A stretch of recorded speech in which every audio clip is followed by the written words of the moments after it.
Gaius Centenus, Propraetor 217 BCE.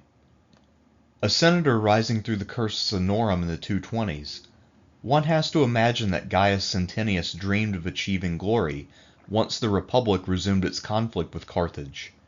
Just like most of his contemporaries, he failed to predict the military genius of Hannibal Barca. Although Centenius is not a direct victim of Hannibal, he still did help to build the legend of a Carthaginian general. Centenius's precise personal fate is unattested, but as the wrong man in the wrong place at the wrong time, he received the honor of proving the superiority of the Numidian cavalry and the skill of Maharbal, the best-known Punic officer who was not a member of the Barca clan. Here is Centenius's story, which is a tale of woe, as sad as any penned by the classical tragedians.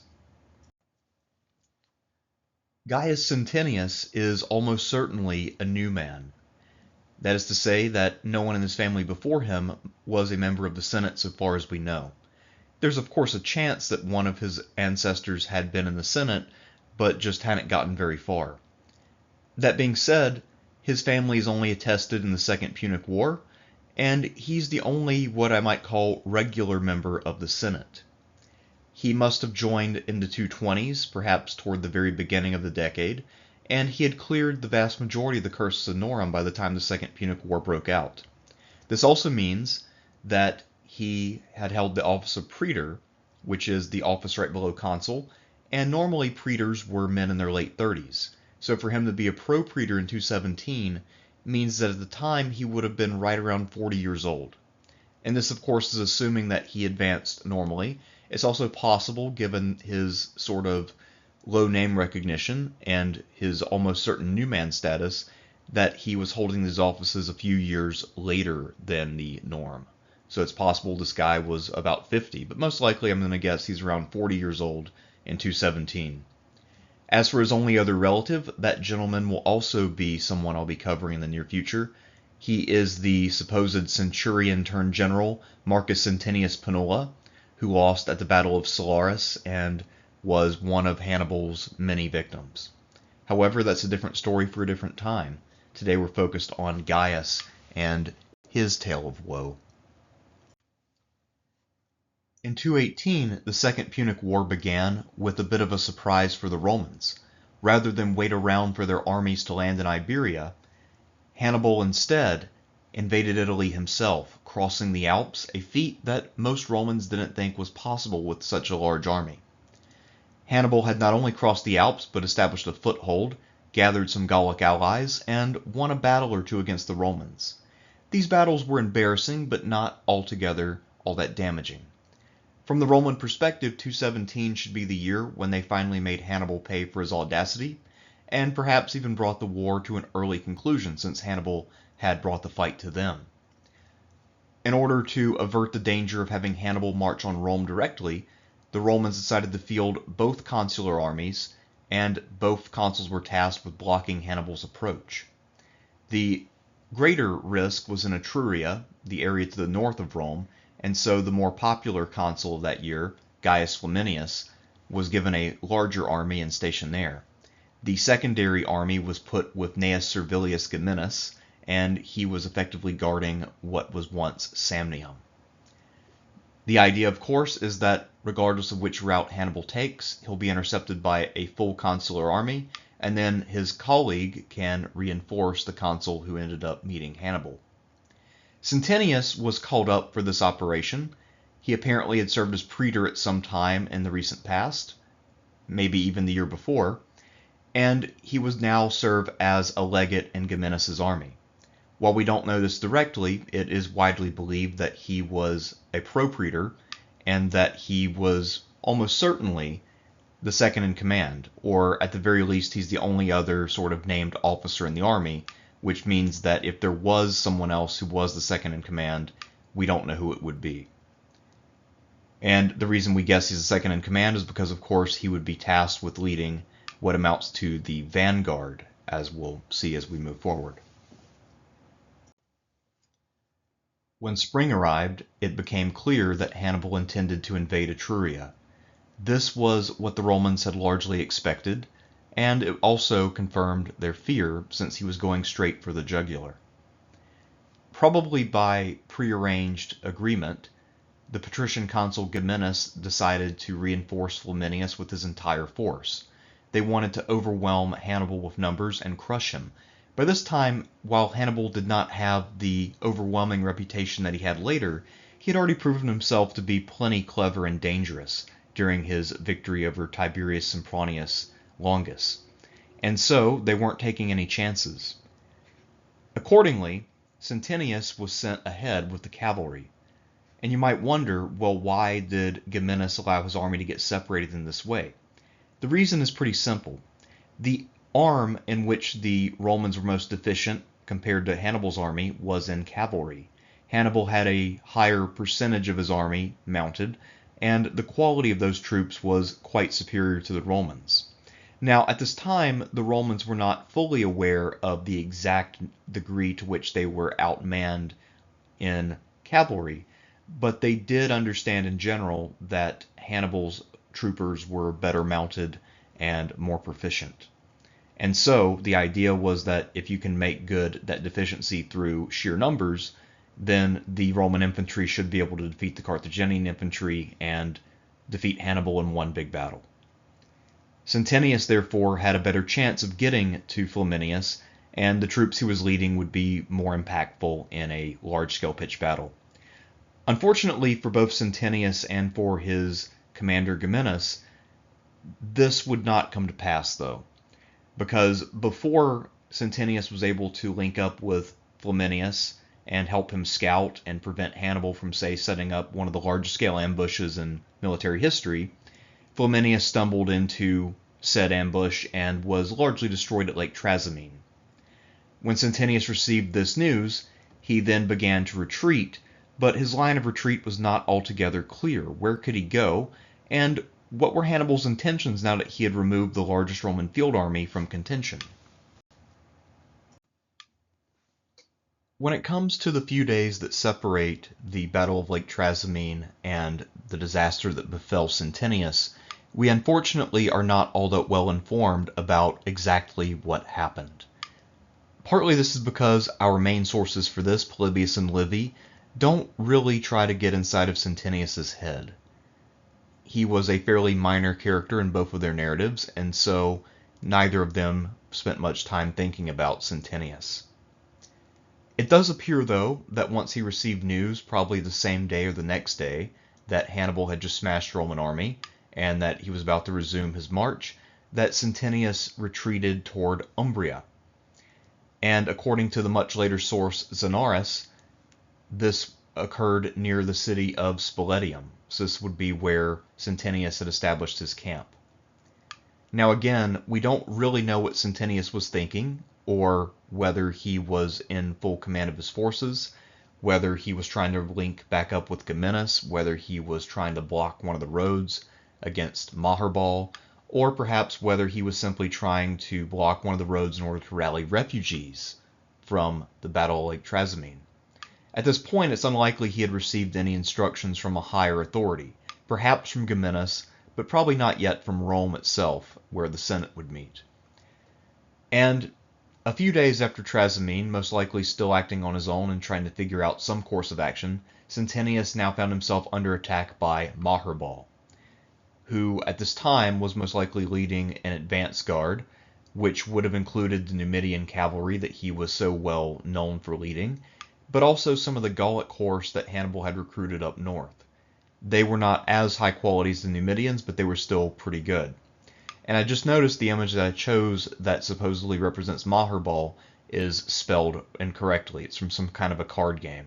So good job to whichever editor approved of that spelling on this printed piece of media.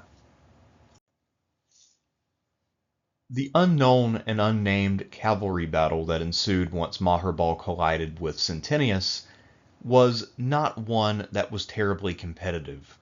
Centenius's men were clearly outmatched in terms of skill. They may have even been outnumbered, and they certainly were deeply demoralized after the news of the disaster at Lake Trasimene, which up to that point was pretty much the worst military disaster the Romans had suffered, at least since the sack of Rome back in 387 BCE. And it would remain the sort of ultimate horror story right up until the next year when a Roman army was destroyed at Cannae. Maharbal was able to win rather easily. We have to imagine that he arrived. He might have achieved surprise in addition to all this. The Romans apparently did put up at least or attempt a fight because half of them were killed in short order, which implies that they were at least trying to resist the Carthaginians to the best of their abilities and not terribly successfully. The remaining half of the men, so that would be about 2,000 guys, tried to flee and they took refuge on a hill. Maharbal surrounded the hill and accepted the surrender of the beaten Romans. As for the fate of Gaius Centenus himself, we don't know. None of our sources bother to record what happened to the commander, but given that he's not mentioned again and that the Romans did not consider unsuccessful commanders to be disgraced, I think the odds are rather high that he was killed in action. And if I had to bet, I would guess that he was killed in the early going, and that might be why the casualty rate was so high in such a short amount of time. There's a good chance that Centenius was among the very first to fall, in fact, and that would account for why so many Romans fell, and especially if they fell in a short period of time. The Augustan-era historian Livy tells us that back in Rome there were two distinct reactions when news arrived of Centenius's disaster. One group of men were largely indifferent. They looked at this disaster and they said, well, given the scale of the disaster at Lake Trasimene, this doesn't really mean anything. We are more or less inured to this kind of a failure. So we're just going to pretend this didn't happen because it really doesn't make much of a difference. However, the other group of men who heard about this news panicked. So they might have been barely keeping it together after Lake Trasimene, but then when they heard that this force was also destroyed, it showed them that every army, small or large, that encounters Hannibal gets wiped off the map. And so maybe this was what inspired panic. So some people had maybe been keeping it together, are now cracking. Gaius had an army still, but that army now had no cavalry. And given that Hannibal was an expert in ambushes and in taking advantage of terrain, if you don't have a scouting force, you can't really fight. So Gaius not only couldn't consider engaging Hannibal, but he really could barely mount a defense without a new levy of horse. And so Gaius's army would be taken over by the dictator Fabius Maximus, who was elected in the wake of Lake Trasimene. And Fabius, too, would have to recruit a replacement force for the cavalry that Centenius had led to defeat. So this would very much limit Fabius's options, and perhaps this secondary defeat helped to further reinforce Fabius's famous caution. But of course we don't really know, because Centenius's defeat is not something that gets a lot of time in our sources. It's not something that features very prominently, because of course it is so massively overshadowed by being bookended by Lake Trasimene and of course by Cannae the following year. During the introduction of this video, I opined that Gaius Centenus was the wrong man at the wrong place at the wrong time. And I firmly stand by that. Centenius was faced with an enemy commander in Maharbal who was the expert of this era when it came to cavalry warfare. Maharbal also had the advantage of leading men who were vastly superior to the Romans at that mode of warfare. The Numidian cavalry, in fact, were known for being pretty much the best of their entire era, and they were some of the most dominant horsemen of antiquity. As far as the nameless battle that Centenius lost goes, this really is just a great example of not only how good Maharbal is, but also just how careful the Romans had to be when it came to unassisted cavalry encounters. Because if they tried to fight, especially the Numidians on their own, they were almost guaranteed to be defeated unless they had an overwhelming numerical advantage. In fact, the only way that the Romans had a real chance in a battle as a whole was for the infantry to get the job done, and the best the Romans could hope from their horse is that they would just hold serve long enough for their infantry to emerge victorious. To a large extent, when it came to the big pitched battles, the Romans largely gave up on winning the cavalry element. And I think this defeat in particular probably showed the Romans that the disparity in quality was even greater than they realized. So most likely Centenius's defeat did influence the way that the Romans chose to fight at a place like Cannae, where the cavalry were just there to hold out as long as possible, and the infantry were rushed forward to try to win as quickly as possible, knowing that eventually Maharbal and the other cavalry commanders would prove to be victorious. It was just a matter of when, not if.